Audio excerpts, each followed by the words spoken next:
Hello, I'm Gwen Hill from Pine Ridge Baptist Church Sunday School Department, Ladies Class. We are studying an in-depth study for us for Exodus, the book of Exodus. We are on chapter 24 today. A little bit of background, in chapter 20 is when God from the top of Mount Sinai has spoke to the whole 2.5 million Hebrew children at the base of Mount Sinai, and he has voiced to them the 10 Commandments. This is the way that we are to interact with one another and with him. Then in subsequent chapters up through today, he has given them rules for the judges, how they are to rule when we as an individual do not keep the 10 Commandments.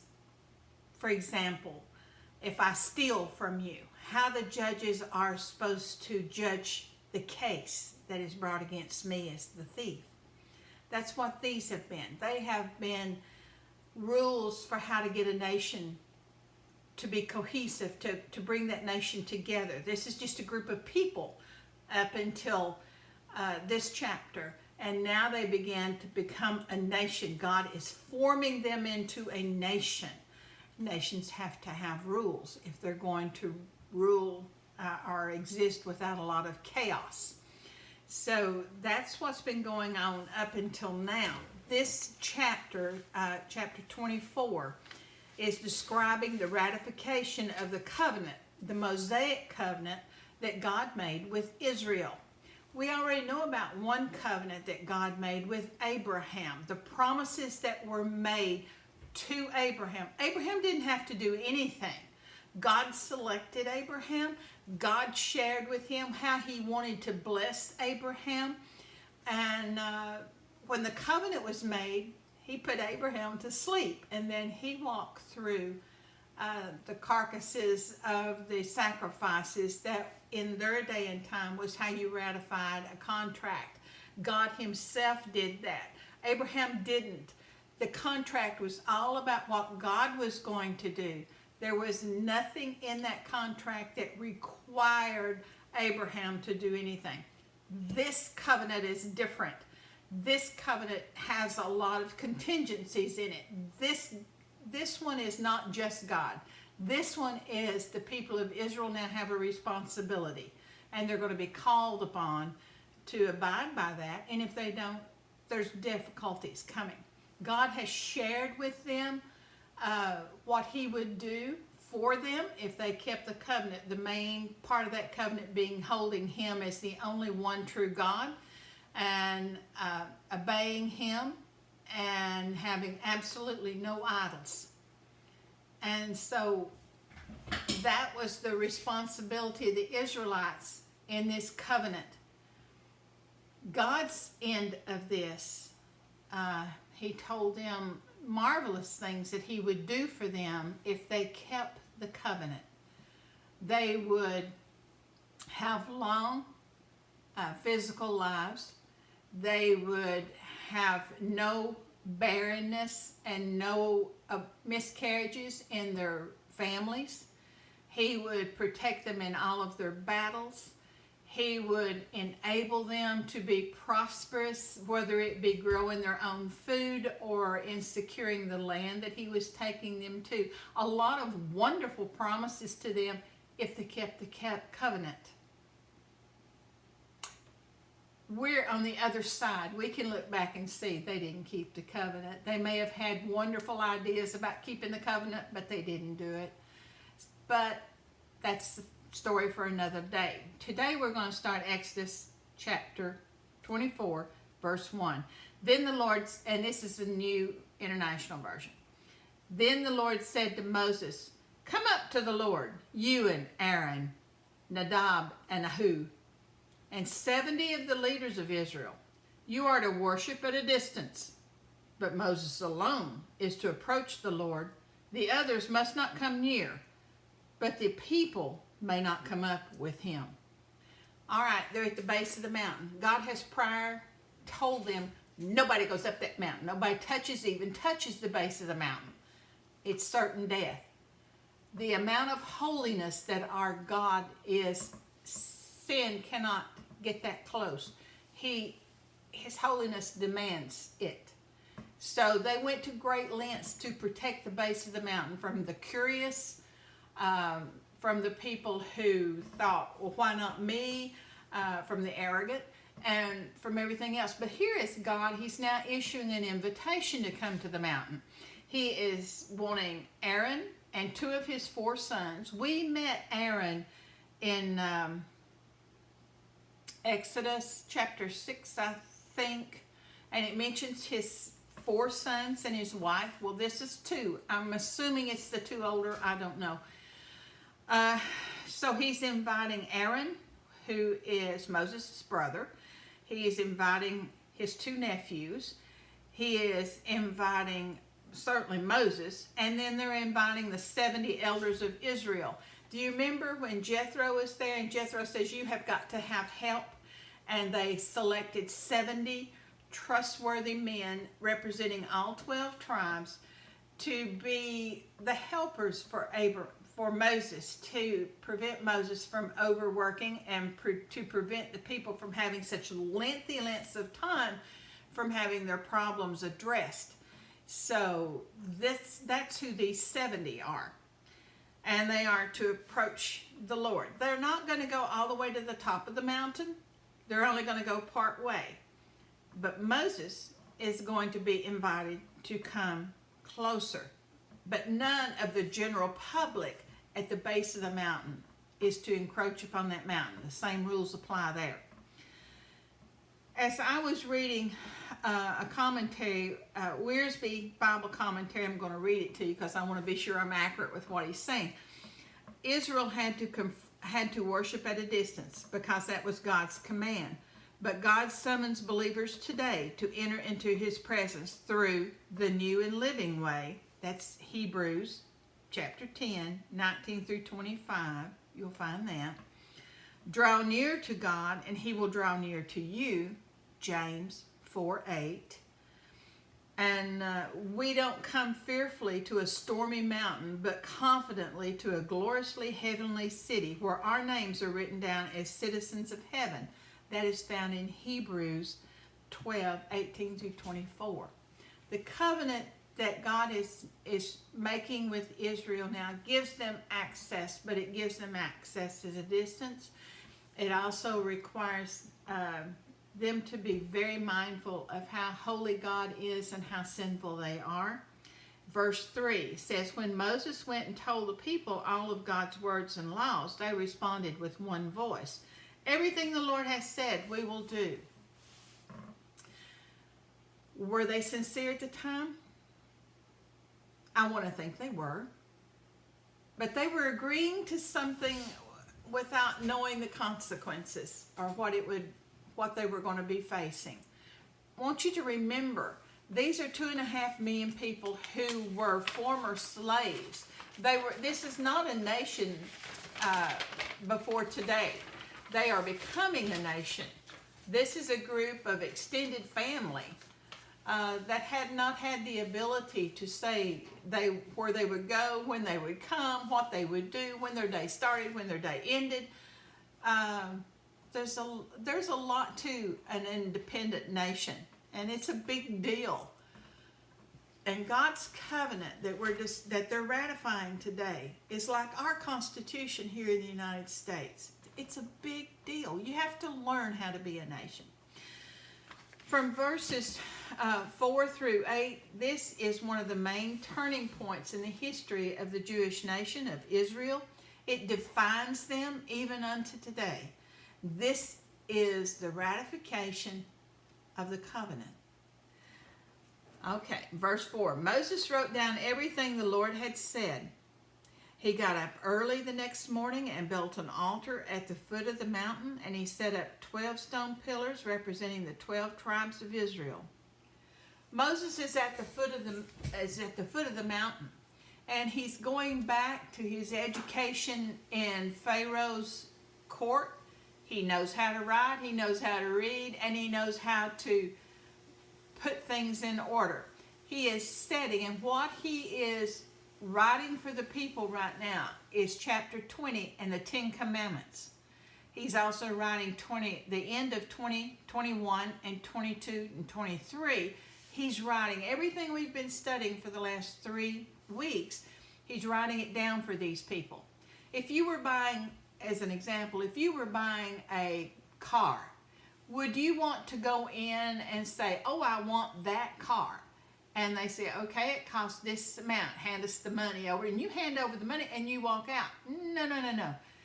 It's been several years since I bought a new car. And let me tell you, I spent 45 minutes signing papers before they would let me leave with that car. It was an ordeal. It was an ordeal. This is much more important than buying a car.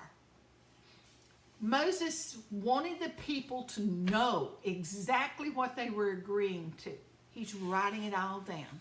Everything God has said, everything God has done, everything God is promising them. He wants them to sign on the dotted line knowing what they are agreeing to. Okay? So that morning, after he has written it all down, can you see him in his tent, laboring over this? Can you hear in his mind how God is prompting him to remember this nuance, those few words? How important this is to God, that he get it down right? Yes, Moses remembers. The next morning he gets up and he builds an altar. Altars are not brand new. This is not something new. But the symbolism of this altar was important. This altar is where the actual covenant is going to be ratified. So he builds 12 pillars to hold the top of the altar. Those 12 pillars, each pillar represents one of the tribes or one of the sons of Jacob. And then they put rock over the top, a solid surface over the top. That is going to be the sacrificial surface, and that represents God. God is over the 12. The sacrifice is given to him there. Okay, so he's built the altar. Then verse 5. Then he sent young Israelite men, and they offered burnt offerings and sacrificed young bulls at fellowship offering to the Lord. Moses took half the blood and put it in bowls, and in the other half he splashed against the altar. Okay, there's different kinds of sacrifices that they made. We'll talk about each one as they occur in the next few lessons. This one is called the fellowship offering. In this offering, they took it didn't have to be a bull calf, or it didn't have to be a lamb. It could have been, depending on the wealth of the person, it could have been a pigeon.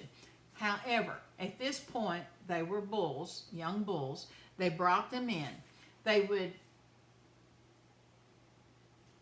tie their feet so they wouldn't struggle. They would put them up on the top of that altar. Their heads would be held back, and they would slice the jugular. As each heart beat, that blood would squirt out, and they would catch it in bronzen containers, in big bowls, in vats. There would have been a lot of it. And Moses, when the bullock was dead and completely drained of blood, he would set half the blood to one side and the other half to the other side. They would then fillet the bullock, and they would take out of the bullock the fat, the liver, the kidneys, and those are delicacies. That's where all the flavor comes from, and they would set that aside. They would butcher the animal, half on one side, half on the other. The half on one side would go to the priest who were acting as priests, these 70 young men, 70 elders and the young men, that would go to them. And the other part would go back to the person or to the tribe that brought the animal to sacrifice. Then they would take the fat and the things that they had taken out of the animal, as that is the sweet savor to the Lord. So they would put that on the altar and they would burn it. And the smoke that arose from that, God said that was has said in other scripture, that was as a sweet savor to him, and is a way for him to join in with them and be present in this sacrifice. This was a fellowship offering. The bulls were then, in our day and time, we would say barbecued. They were roasted. Okay, they were roasted. And then they did the next one. I don't know how big these bullocks were. They could have, or exactly how big that altar was. There could have been two on there at the same time, for all I know. I don't know. And because there was 12 tribes, there was a minimum of 12 bullocks. We don't know for sure how many. It may have been every influential family brought a bull. But definitely every tribe did. It could have been hundreds that were offered that day. And Moses and Aaron collected the blood. Okay, when it was over, they sprinkled that blood on the altar and the blood was burnt. And the other half, now I've worked on this and I've tried to figure out how in the world Moses did what happens next. Moses took half the blood and put it in bowls, and the other half he splashed against the altar. All right, I've told you about splashing against the altar. The blood, is a symbol of life. It's also a symbol of death. The lamb's blood was shed in place of the people in this sacrifice. It is their ratification.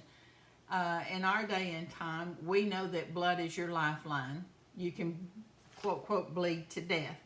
We also know in a crime scene, blood can be a heavy tell that violence has occurred.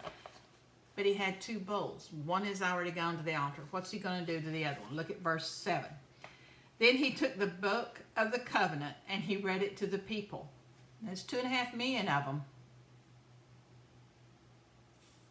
You think Moses' voice was supernaturally amplified? I don't know. But he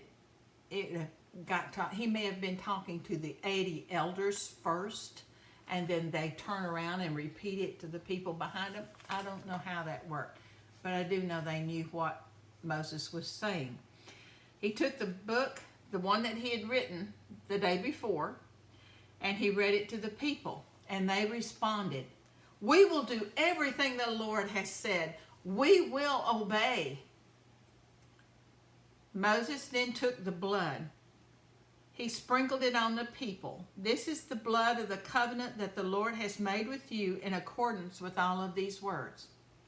This was a contract. Yesterday, or the day before, when I told you what the Lord wanted, what he said, you said, "We will obey." Today I have repeated it. I have read it to you. You can come and read the book when you want to. You know exactly. I've reiterated it again. Do you still feel the same? Are you going to be on the Lord's side? And they all said yes. Moses takes up the bowl, and I don't know how he did it. All it would have took would have been one drip of blood on any of them to seal it. And I think of my dad, when my dad used to broadcast seed, that maybe that's what he did. Or maybe he walked up and maybe the tribes came to him, wanted one tribe at a time, and he walked through broadcasting. I don't know, but he sprinkled every one of them. Every one of them at least was touched by the blood, making them a partner in this covenant with God. Quite an important element. Would you not agree? And they all verbally agreed or ratified the covenant. This is huge. In verse 8, I think I've already read this. Moses then took the blood, sprinkled it on the people, and said, "This is the blood of the covenant the Lord has made with you in accordance with all these words." In other words, what I have written, you have agreed to.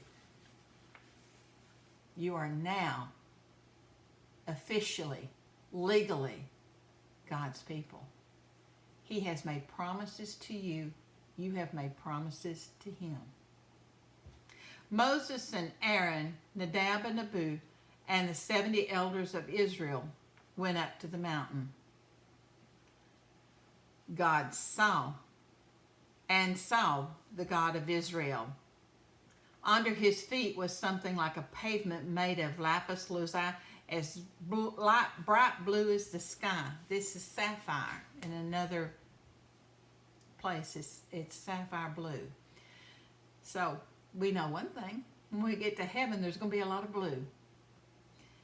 Moses and Aaron, Aaron's 2 sons, and the 70 elders go up on the mountain. They don't go to the top. I don't know how far they go up, but they go up to where there's kind of a level place. And there they sit down. And they're ready now to eat and to drink and fellowship with the Lord. In Ezekiel had a vision. I'm going to read it to you. It's in Ezekiel chapter 1, verses 26 and 27. Above the vault over their heads was what looked like a throne of lapis lazuli, and high above on the throne was a figure like that of a man.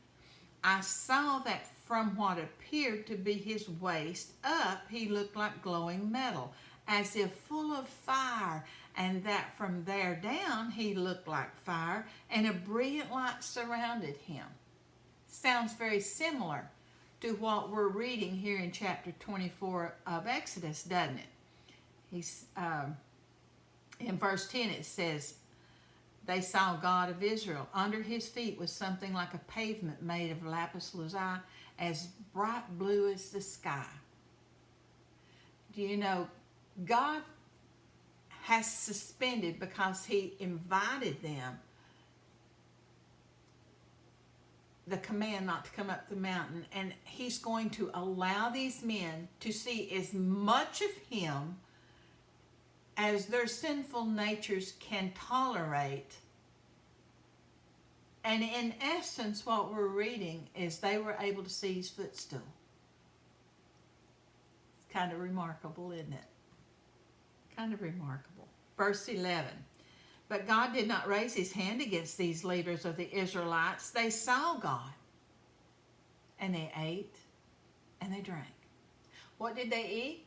Probably some of the sacrifice that they carried up with them. It was amazing. It was amazing. They drank and they feasted in peace with this fellowship offering. This is a feast of the first time that God is dwelling with men. Not in the way that you would go visit a friend or I would go visit a friend, but the way our God chose to reveal this much of himself to them. This has a prophetic kind of connotation, imitating that or intimidating that God, about God's dwelling with men, inferring that after this they went down the mountain. I'm looking at what God's going to say and do next, and it looks like after they feasted with one another, the men went down the mountain. Then the Lord speaks to Moses again. And he says, "Come up to the mountain and stay here. And I will give you the tablets of stone and the commandments I have written for their instruction."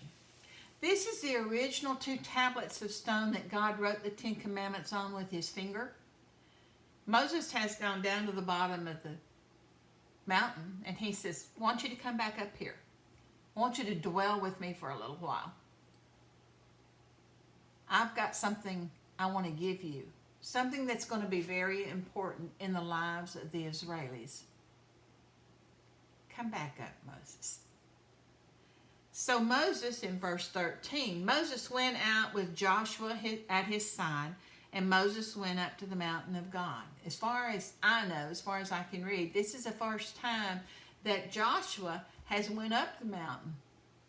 Kind of neat, isn't it? These two going up. Well, they went up so far, that's where the 70 met, and then they went up a little farther to another outcropping, and there they camped. While God told them to come up into the mountain, he did not tell them to come into the cloud of his presence. Remember the dense cloud that's around the top of the mountain? He did not tell Moses to come on up there. He said, come up the mountain. He didn't say come up to the mountain in my presence. So Joshua and Moses waited on the Lord. He said to the elders before they started up, who were waiting at the base of the mountain, wait here for us until we come back for you. Aaron and Hur are with you, and anyone involved in a dispute can go to them. Y'all keep the camp calm. Y'all keep encouraging the camp. I've got to go up to speak with God again. You elders, keep things going the right way till I get back. You've got Aaron, and you've got Hur, and you've got the book. I'll be back. Then when Moses went up the mountain, the cloud covered it. As Moses and Joshua went up, the cloud began to cover. And the glory of the Lord settled on Mount Sinai. And for 6 days, the cloud covered the mountain.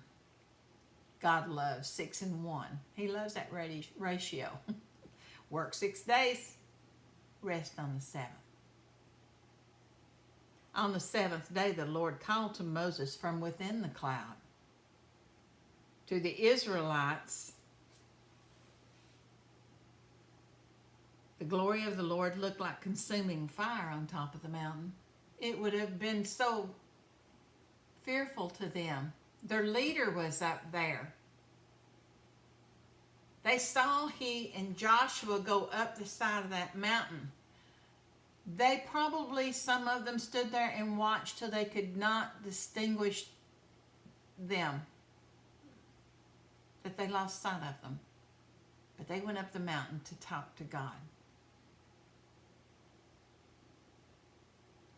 Joshua waited. Moses waited 6 days for the Lord to tell him to come on up. And on day 7, God said, Moses, come up here.